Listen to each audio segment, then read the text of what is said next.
Hey, I'm back. This is Chandler from Melda Production, and today I want to show you something in MSoundfactory. I want to go over some modulators that I haven't gone over much before, and maybe they're not quite so common. So let's get into it. So the first thing I have here is I have just this drum synthesizer is doing a quick sine sweep here, and then I have a resonator, so it should sound like a string. Okay, so we have that, but many times with strings, you pluck it, and if you're a guitar player like me, usually your downstrokes are harder than your upstrokes. And you think, okay, how could I, simulate that or do something with that? And one thing we can do is actually use a filter between here to do that. So let's say we add just a filter here. Don't need anything too crazy. So just like a low pass filter. See if we move this down. So if it's, let's say, like 3 octaves like this, as opposed to up high like this. Now, the problem is we can't make it alternate between those. Well, at least we thought we couldn't, but there actually is a way. So let's set this here. And now let's go into our modulators and let's use them. So we're going to use this flip-flop modulator. You're wondering, like, what does this do? So what this is going to do is each time I press a note, it's going to change from the lowest value to the highest value. So now at the lowest value, it's 3.39 octaves for the filter. At the highest, let's say around like 6 something octaves, okay? So if you watch here and listen, you'll hear it.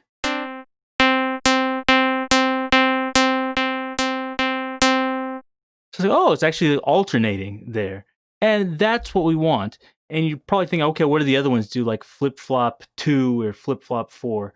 So Flipflop 2 is going to alternate every 2 hits like this.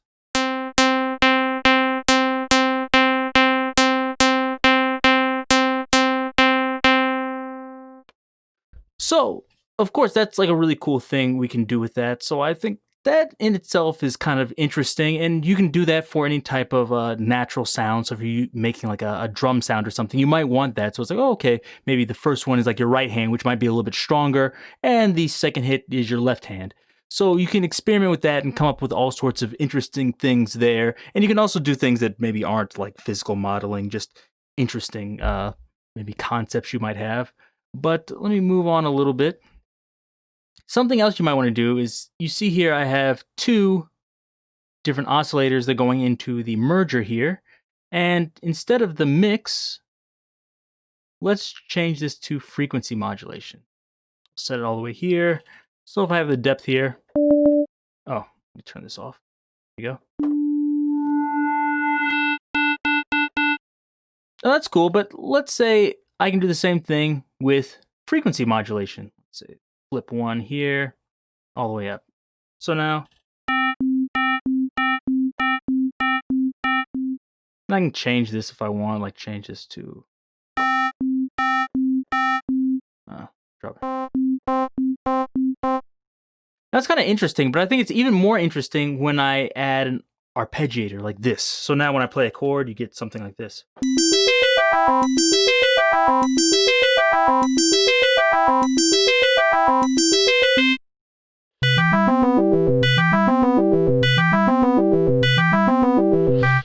So now that I have that and it's alternating between those two, it actually sounds like there's almost 2 different synthesizers playing, which is really cool, I think. And so this is the pattern I'm using, just this up and down pattern, but we can try a few other ones like this. Up 1 or up 1 and 2 like this.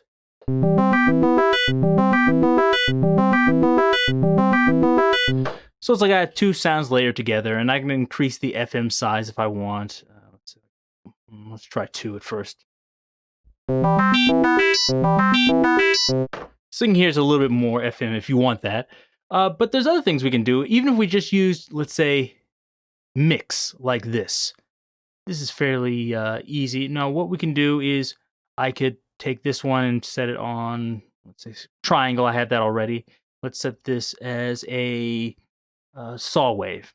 Now, instead of using that, let me go down here. So this should be my saw wave. Oh, turn this off for a second. And I can have it alternate in between these. Make sure these are both the same pitch. Okay. Now, use the same flip-flop here. turn this on.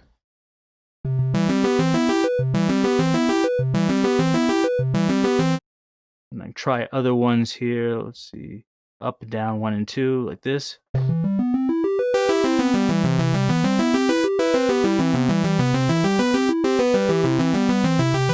Oh wow, it's doing. I didn't expect that. Let me see. Any other ones? Combo 1 and 2, like this.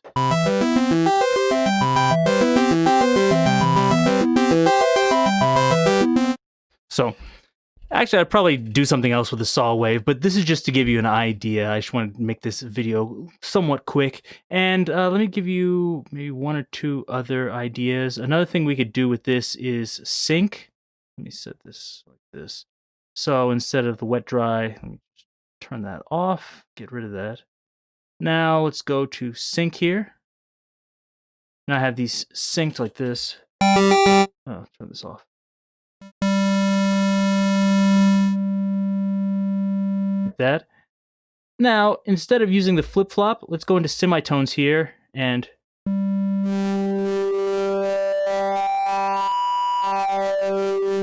you can hear what that sync's doing. Now, no flip-flop, let's do this counter. You're wondering, what does this do? So this is going to gradually increase in steps of 4 here, since it's counter 4. So let's move this up to, let's say, I guess I'll do 25. So now each time I push it, it's going to go up in 4 steps between this value, which is 0 semitones, and the maximum, which is 24, like this. And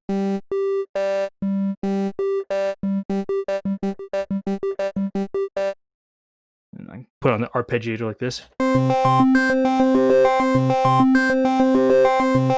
I'm just playing 1 note there. Let me actually change this to the default and have it on 16th notes like this.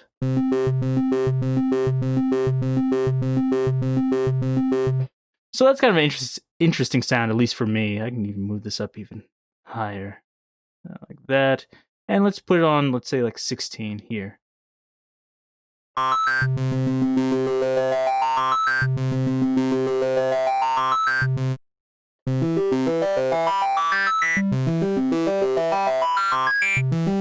So you can hear it's like, oh wow, it's getting like some strange computer sounds and and things like that. So that's one other thing you can do. And if I just wanted to do something, let's say, interesting, I can even use this with effects.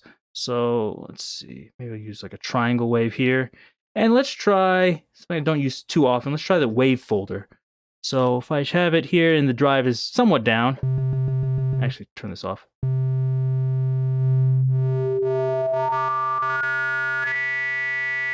Okay, so if I have the drive up that high, it sounds like that. So let's start it here. And then let's try counter 8. And let's move it up. That was it like 36 dB? So let's try around there. Okay, now each time I press it, it's going to increase like this.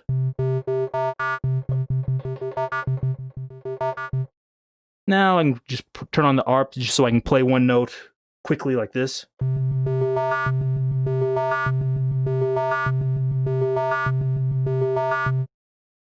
And to me, that's kind of an interesting sound. And I'd probably want to use that with like a filter or something else. But I just want to do this to give you an idea of what's possible with this and how these work. And of course, I'm going up here, but I could do the same thing, like move this at 36 or so, like that. And instead of going up, just move it down to around 0, like this. And now it should go down.